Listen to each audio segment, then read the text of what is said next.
లోకంలో మనసున్న మనుషులున్నారా? మానవత మిగిలే ఉందా? మలి సంధ్యలో మమ్మల్ని ఆదరించేదెవరు? వయోధికులు అనేకులను ఈ తరహా ప్రశ్నలే తొలుస్తూ ఉంటాయి. ఇవి శేష ప్రశ్నలుగా మిగలకూడదని కొన్ని పరిష్కారాలైనా చూపించాలన్న ఆశయంతో ముందుకు వచ్చారు కేరళ వ్యాపారవేత్త వేణునాథ్.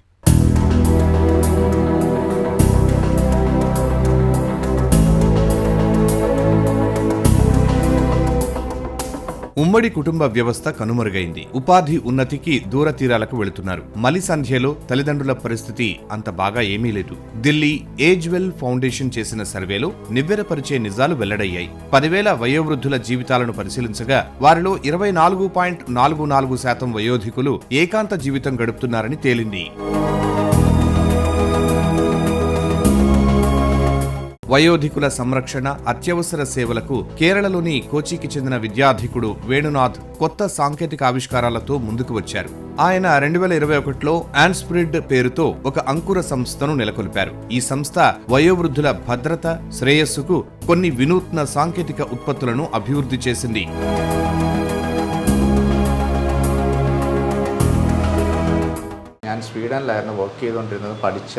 నేను స్వీడన్లో చదువుకున్నాను. అక్కడే పనిచేశాను. ఓసారి వృద్ధ మహిళ ఎమర్జెన్సీ కేర్ పరికరం వాడటం చూశాను. కాసేపట్లోనే అంబులెన్స్ వచ్చింది. వైద్య నిపుణులు వచ్చారు. నేను ఆసక్తిగా తెలుసుకున్నాను. తక్షణ వైద్య సేవకు ఆమె ఎమర్జెన్సీ పరికరాన్ని ఎంతో సునాయాసంగా ఉపయోగించిన ఫలితం అది. ఆ సంఘటనతో నాకు ఆలోచన వచ్చింది. మన దేశంలో ఇలాంటి పద్ధతుల్ని నేనెందుకు అమలు చేయకూడదని అనుకున్నాను. గత 18 ఏళ్లుగా ఎల్డర్ కేర్ మీద విస్తృత పరిశోధన చేస్తున్నాను. ఎంతో పురోగతి సాధించాం. వివిధ యత్నాలతో 2021లో ఈ ప్రాజెక్టు అమలుకు ఓ సంస్థను ప్రారంభించాం. ഓരോ പീരീഡ് ഓഫ് ടൈമിൽ നമ്മുടെ ആൾക്കാരുടെ അക്സെപ്റ്റൻസും വളരെ ഉണ്ടായിരുന്നു, ഇമ്പോർട്ടന്റ് ആണ്. ఎల్డర్ కేర్ టెక్నాలజీ రంగంలో వ్యాపారవేత్తగా వేణునాథ్ పయనానికి ఆయన అభిరుచి, స్వీయానుభవం కారణం. అలాంటి చదువుకు ప్రాధాన్యత ఇవ్వాలంటూ కన్నవారు ప్రోత్సహించారు. తన వినూత్న ఆలోచనలతో చక్కని సాంకేతిక పరిష్కారాల ఆవిష్కరణకు అవసరమైన నైపుణ్యాలను సంపాదించారు.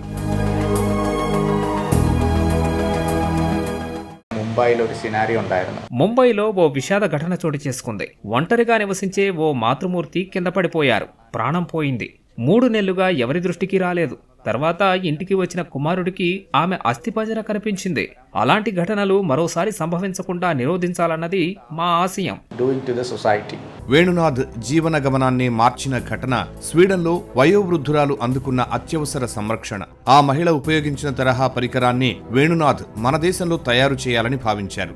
సహకారం కోసం ఆ స్వీడన్ కంపెనీని సంప్రదించారు. కానీ భారతీయ మార్కెట్లో ప్రవేశించడానికి నిరాకరించింది. ఓ సవాల్గా తీసుకున్న వేణునాథ్ తనే అలాంటి పరికరాన్ని ఇక్కడ ఉత్పత్తి చేయాలని నిశ్చయించారు.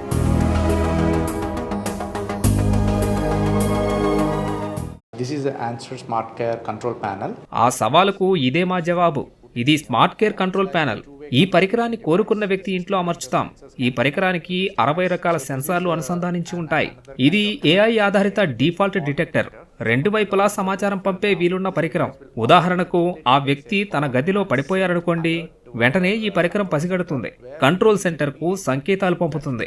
ఆ వ్యక్తి సంబంధీకులతో మేము టచ్ లోకి వస్తాం.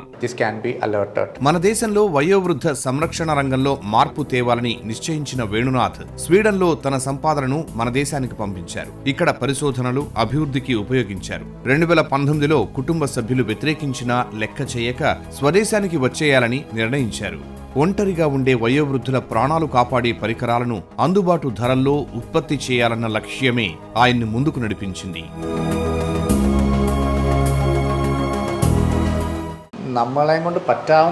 ఎన్ని సేవలు అందించగలనో అన్ని అందించాలని నిశ్చయించే ఇక్కడికి వచ్చాను. స్వీడన్లో మంచి ఉద్యోగం వదిలి స్వదేశానికి ఎందుకు వస్తున్నారు అని అనేకులు నన్ను ప్రశ్నించారు. ఎందుకంటే ఈ ప్రాజెక్టు నాకెంతో ముఖ్యం. అందుకే ఉద్యోగం వదిలేసి వచ్చాను. ఇక్కడో సంస్థను నెలకొల్పాను. ఆ ప్రాజెక్టులోనే పనిచేయడం ప్రారంభించాను.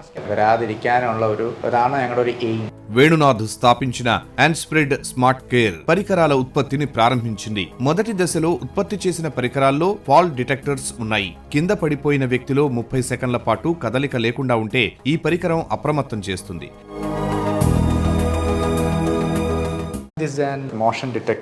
ఇది ఒక వ్యక్తి కదలికలు, ముఖ కవలికల్ని పసిగట్టే ఎమోషన్ డిటెక్టర్. ఉదాహరణకు ఓ వ్యక్తి అర్ధరాత్రి 2 పర్యాయాలు వాష్రూమ్ కి వెళ్లడం అసాధారణం.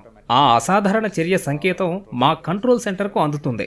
అప్పుడు మేము వారికి సాయపడతాం. ఇదో స్వతంత్ర పరికరం. ఈ వ్యక్తికి ప్రాణావసర సాయం కావాలంటే SOS తరహాలో పనిచేస్తుంది. అలాంటి కాల్స్కు సంబంధించి 10 నెంబర్లను నిల్వ చేసుకుంటుంది. ఆటోమేటిక్గా అన్ని నెంబర్లు డైల్ అవుతాయి. ఆ మెసేజ్ చూసి వాళ్ళ లొకేషన్ గుర్తించి లేదా కాల్ చేసి సిబ్బంది వెళ్తారు. And if someone fell down also, this can be alerted.